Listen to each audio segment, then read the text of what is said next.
¿Sabes dónde vives? En este hermoso plano terrestre, lleno de misterio y aventuras para los arcontes. No se trata de ser el mejor, sino de dar lo mejor de uno mismo. Pretenden que los autores querían que contar una historia cuyo interés en nosotros surge porque los elementos básicos, los relativos al origen de la humanidad, el mismo contenido que lo que nos dicen sobre otros pueblos.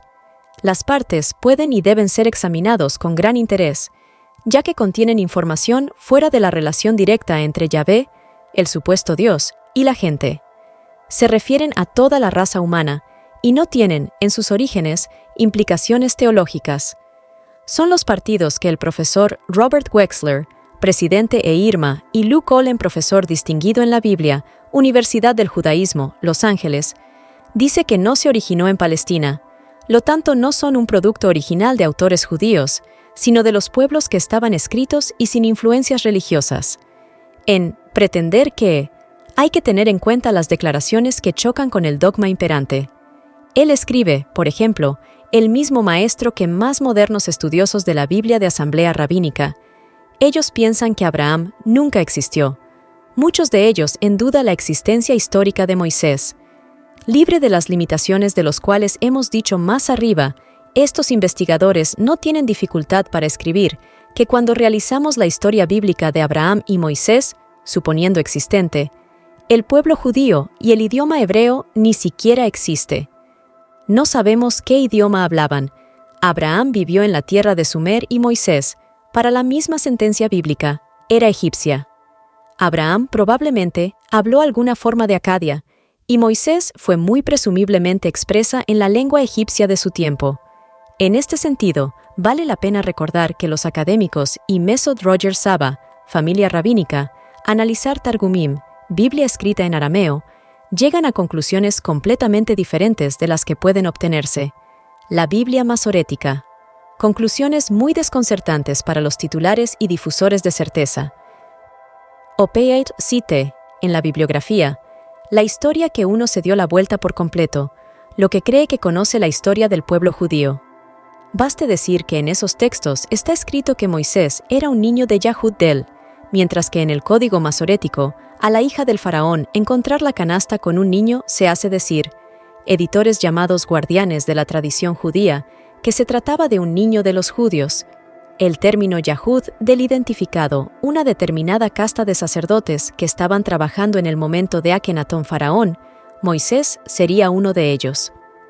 También, de acuerdo con hermano Saba, el término Yahud del a continuación se utilizaría con una actividad imaginativa tanto como falsa para crear el mito de la tribu de Judá. En Éxodo versículo 5, capítulo 3, Moisés mismo es que, de nuevo en Targumim, estados que envió no le era el Elohim, el llamado Dios, de Yahudae, plural de Yahud-del, cuando, una vez más, los masoretas escriben que te envío al faraón, sería el Elohim de Ibrshim, judíos. Más tarde, Moshe y Aarón fueron y le dijeron al Paró, así dice Yahweh, el Elohim de Israel, deja ir a mi pueblo para que me celebren una festividad en el desierto. Pero el Paró dijo, ¿y quién es Yahweh para que yo le haga caso y deje ir a Israel? No conozco a Yahweh ni dejaré ir a Israel. Ellos respondieron, el Elohim de los hebreos se nos ha manifestado. Permítenos ir una distancia de 3 días en el desierto para sacrificarle a Yahweh nuestro Elohim. No vaya a ser que nos hiera con pestilencia o espada. Pero hay algo aún más desconcertante que fluye desde el trabajo llevado a cabo sobre la Biblia en arameo. Los que salieron con Moisés de Egipto eran egipcia exclusivamente a partir de 3 castas sociales, alta clase militar, la casta sacerdotal y la población. Por lo tanto, no los judíos, no que en el momento parece existir incluso como la identidad étnica definida, como se confirma por Lee I. Levin, profesor de Historia Judía, Universidad Hebrea, Jerusalén, que señala que la identidad es en realidad el resultado de un juicio en un tiempo muy largo, y siempre están abiertos, mentes rabínicas no influenciados por ideologías y teologías obviamente inventadas, no tener reparos en reconocer abiertamente que, en los mismos cánones aceptados, se detectan numerosas dificultades de comprensión que ya eran evidentes por los antiguos comentaristas y que se prolongó durante siglos sin encontrar conclusiones satisfactorias y compartida.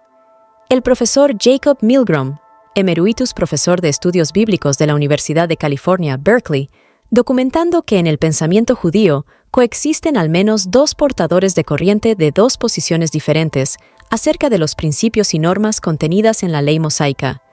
El movimiento minimalista, que sostiene que el Señor ha proporcionado solo principios generales del derecho al que deben seguir las personas, y la corriente maximalista, que sostiene que Moisés en el Sinaí se reveló todo el cuerpo de la ley en todos sus detalles. El mismo maestro señala que las dificultades de comprensión de los diversos preceptos son tales que una obra de interpretación y aplicación que parece realmente extraño, sí se considera que ha sido dada directamente por Dios. A modo de ejemplo, se cita un midrash en la que Moisés está hecho para comunicarse con el Señor. Moisés, sin comprender el significado de ciertas reglas, se pregunta cómo van a llegar a entender el verdadero significado de las leyes. Yahvé le da una respuesta realmente sorprendente. Usted debe seguir a la mayoría.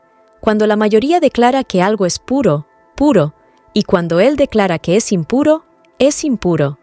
Ciertamente, nadie esperaría una redacción similar de un Dios de quien se espera, sin embargo, tener claridad en las reglas de comportamiento, porque todos sabemos cómo la mayoría, y sobre todo, sabe que las mayorías cambian a menudo y, por lo tanto, puede cambiar el significado de las leyes que muchos insisten en verla divina y, por lo tanto, no controvertido. Pero a través de la Biblia, que nos da a entender claramente que ese individuo por el nombre de Jehová, afortunadamente para nosotros, que no era Dios. Recuerda suscribirte a nuestro canal y gracias por tu apoyo.